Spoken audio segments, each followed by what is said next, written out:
Na Bledu pričakujejo vsaj tako dobro turistično sezono, kot je bila tista v letu 2019, ko so zabeležili več kot 1 milijon nočitev.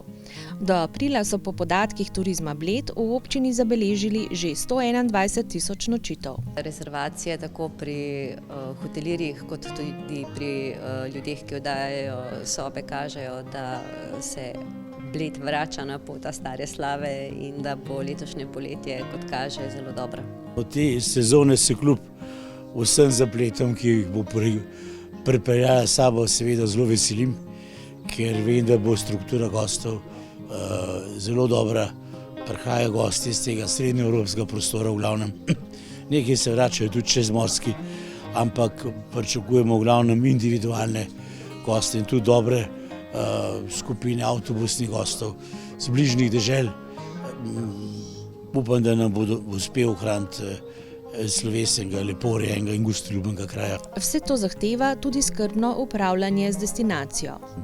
Biti mora sožitje in tisti krajih, kjer so domačini, lastniki in upravljavci večino teh prihodkovnih mest v turizmu, je tam precej lažje. Je pa letos tema, v Švici imamo čez 10 dni letno srečanje povezanosti v Alpah, Alpen Allianz, Združenje alpskih občin, in glavna tema je ohranitev mladih družin, ker stanovanj ne v Kitzbühelu, ne na Bledu, ne v Cortini zanje v bistvu ni, ker so cene tako visoke in kaj tukaj narediti, takole da, kar se tiče turizma, je zmerna tema, kako te tokove najboljš usmerjati in najmanj škodljivo za domače prebivalce in za okolje kot tako. V poletnih mesecih se bo na Bledu zvrstilo prek 100 različnih dogodkov. Od 20. do 24. junija bo tako na Blejskem gradu in v festivalni dvorani prvič potekal festival sodobne glasbe, ki mu v juliju sledi festival Bled, nato pa že Blejski dnevi kot uvod v 3-tedensko dogajanje na Jezerski promenadi. To bo v znamenju 60-letnice slovenske popevke. Na Bledu in v okoliških vaseh je vse več ponudnikov, ki znajo gostu ponuditi tudi odlične storitve in prava doživetja.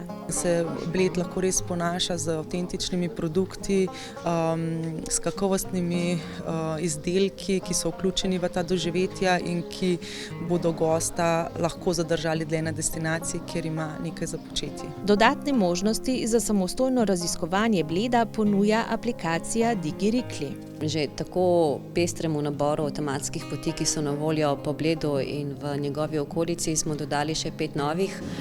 Torej Digirikli, to je produkt dela z lanskega razpisa Ministrstva za gospodarski razvoj, digitaliziranja kulturne dediščine. Prihodnje leto praznujemo 200-letnico rojstva Arnolda Riklija in Bled se mu bo med drugim poklonil tudi s 5 pohodnimi potmi. Seveda smo jih naredili tako, kot se to dela v 21. stoletju, z aplikacijo, s QR kodami in seveda tudi z Riklijem. Po teh poteh vodi prav Arnold. Na destinaciji so se na prihajajočo sezono pripravili tudi z nekaj ukrepi. Projekt Vprašaj me, sem domačin se je že pričel. Julija in avgusta uvajajo 2 brezplačna avtobusa. Eden bo vozil po Bledu, izstopno mesto bo imel tudi za Vintgar, drugi bo 4-krat dnevno vozil na Pokljuko. Na voljo so parkirišča, vzpodbujajo k uporabi javnega prevoza. Po drugi strani težko pričakovanega začetka gradnje južne obvoznice pred jesenjo še ne bo. Medtem ko naj bi se po predvidevanjih gradnja kolesarske povezave med Bledom in Bohinjem z bohinjske strani začela še letos. Trenutno smo pridobili gradbeno dovoljenje za prvo etapo, to pomeni Betinov klanec. Eden od upravičencev na tej trasi se je pritožil. Pritožba se rešuje trenutno na Ministrstvu za okolje in prostor. Vsekakor pa sporedno s temu se tudi pogovarjamo s tem lastnikom, da se pritožba umakne, glede na to, da v prvi fazi ne vpliva na izgradnjo oziroma ne vpliva njega osebno kot lastnika te lokacije. Bomo se pa naprej pogovarjali z njim, predvsem zaradi tega, ker je njegova nepremičnina oziroma lastnina je pa v vplivnem območju v drugi trasi. Kdaj pričakujete, da se bo gradnja začela? Optimisti smo že kar nekaj časa in jaz verjamem, da čim prej, jaz upam, da v jesenskem času letošnjega leta. Dodatna strpnost v prometu bo potrebna od nedelje 19. junija dalje.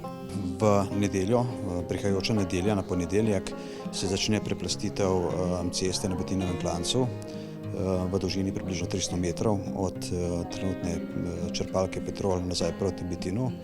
Vsi vemo, da je cesta močno dotrajana, zaradi česa jo je potrebno preplastiti. Jaz na tem mestu pozivam vse lokalne prebivalce, da so strpni, ker se pač ta cesta dela predvsem za nas, da bomo lahko varno in normalno vozili po tej cesti.